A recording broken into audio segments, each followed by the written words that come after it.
আজ আমরা বঙ্কিমচন্দ্র চট্টোপাধ্যায়ের উপন্যাস রাজমোহনের স্ত্রী মানে সজনীকান্ত দাশের করা অনুবাদটি ধরে এগোব। আজ আমরা আলোচনা করব এর ২০ পরিচ্ছেদ নিয়ে। হ্যাঁ, এই পরিচ্ছেদটা কিন্তু খুব গুরুত্বপূর্ণ। আগের ঘটনার পর এখানে আমরা মাতঙ্গিনীর জীবনে একটা চরম নাটকীয় মোড় দেখতে পাই। ঠিক, তার বন্দী হওয়া, অকল্পনীয় অত্যাচার সহ্য করা, আবার সেখান থেকে উদ্ধার পাওয়া, সব মিললে একটা রুদ্ধশ্বাস পর্ব, তাই না? একদম। শুধু ঘটনা নয়, মানে চরিত্রগুলোর ভেতরে টানাপোড়েন, বিশেষ করে মাতঙ্গিনীর মনের জোর, আর অন্যদিকে তারার যে মানসিক দ্বন্দ্ব, সেটাও কিন্তু এখানে খুব বড় হয়ে উঠেছে।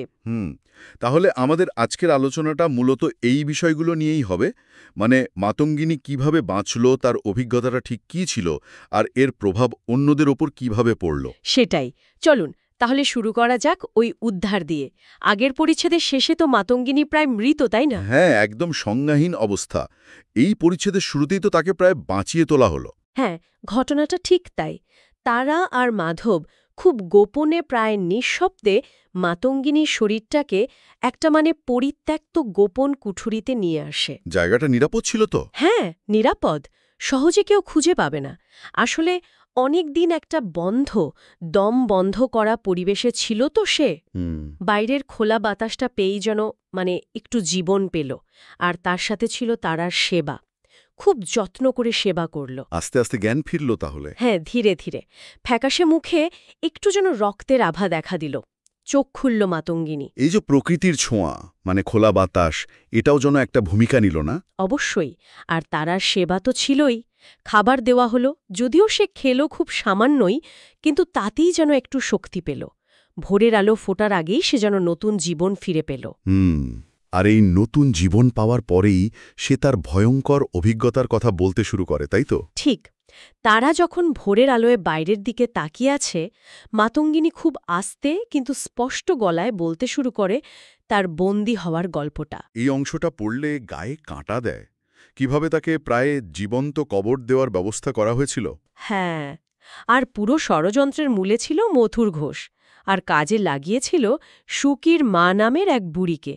মাতঙ্গিনী নিজেই সবটা বলে। বাড়ি ফেরার পথে বুড়িটা যে কি সাংঘাতিক চাল চেলেছিল, ভাবা যায় না? অত্যন্ত ধূর্ত। প্রথমে খুব সহানুভূতি দেখালো, জিজ্ঞেস করল স্বামীর ঘরে ফিরতে ভয় করছে কিনা। মাতঙ্গিনী সরল মনে স্বীকারও করে নিল যে অন্য কোথাও আশ্রয় পেলে সে হয়তো ফিরত না। আর ঠিক সেই সুযোগটাই নিল বুড়ি।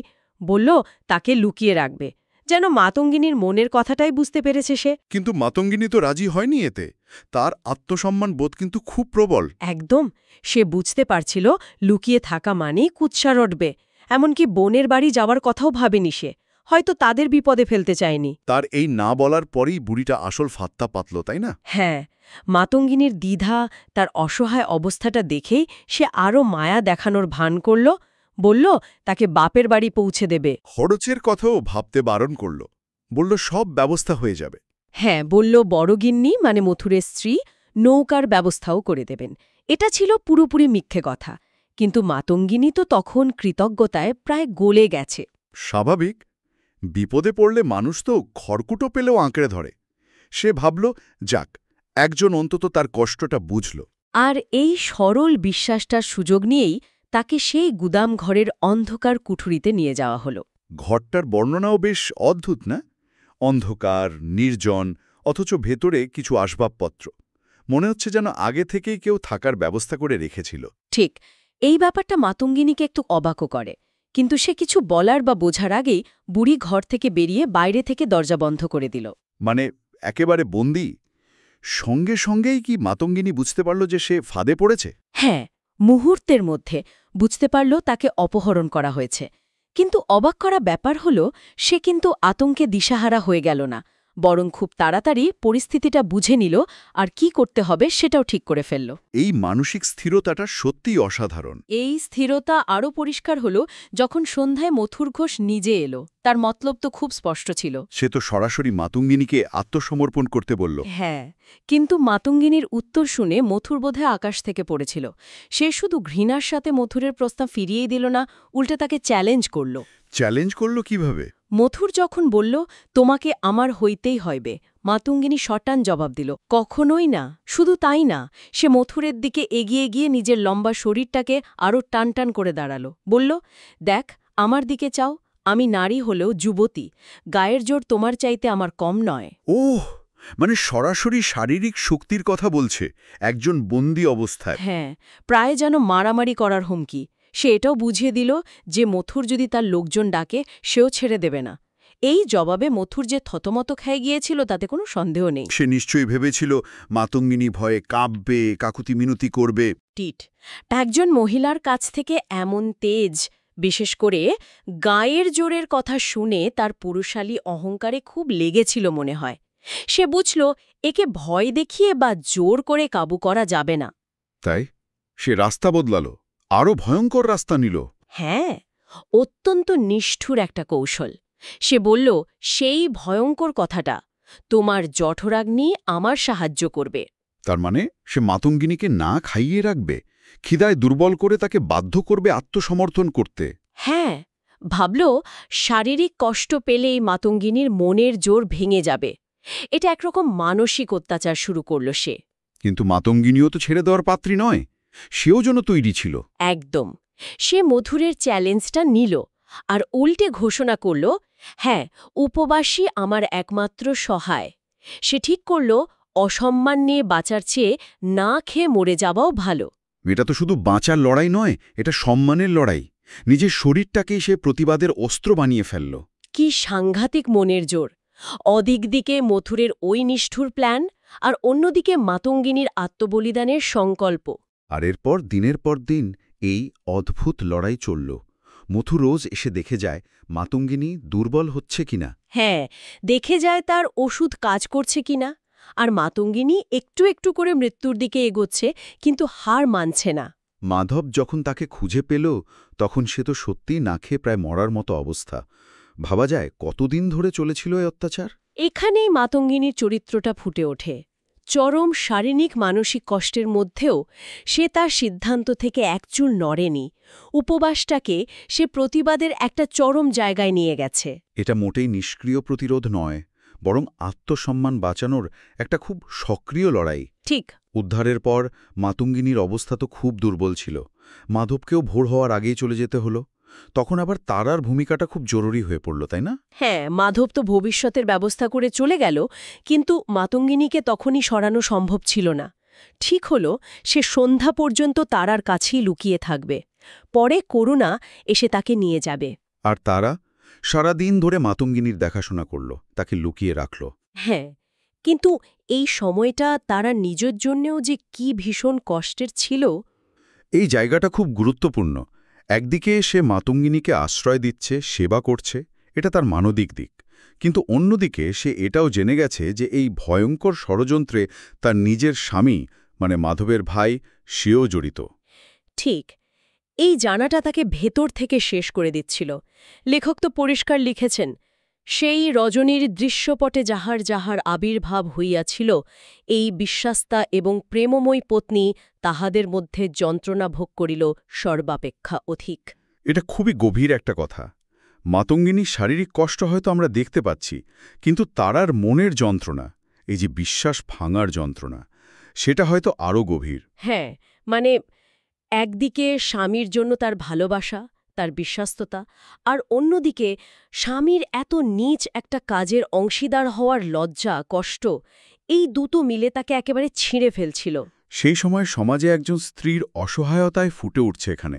স্বামীর অন্যায়টা জেনেও সে হয়তো সরাসরি কিছু বলতে পারছে না বা তাকে ছেড়ে যেতে পারছে না, কিন্তু তার বিবেক তাকে দংশন করছে। এই টানাপোড়েনটাই তার চরিত্রটাকে এত জীবন্ত, এত করুণ করে তুলেছে। তার এই চুপচাপ কষ্টটা পাঠকের মনেও লাগে খুব। সে কিন্তু নিজের কাজটা করে গেছে, মাতঙ্গিনীকে দেখে রেখেছে, নিরাপদে রেখেছে। হ্যাঁ, কর্তব্য পালন করেছে, কিন্তু ভেতরে ভেতরে যে ঝড় বইছে সেটা বাইরে থেকে বোঝার উপায় নেই। এই নীরব কষ্টটাই তার চরিত্রকে অন্য মাত্রা দিয়েছে। এরপর পরিকল্পনা অনুযায়ী সব হলো। করুণা এলো সন্ধ্যায়। হ্যাঁ, দিনের আলো কমে এলে সন্ধ্যের অন্ধকারে যেমন কথা ছিল, করুণা এলো। তারা মাতঙ্গিনীকে তার হাতে তুলে দিল। করুণা খুব সাবধানে মাতঙ্গিনীকে তার বোন হেমাঙ্গিনীর কাছে পৌঁছে দিল।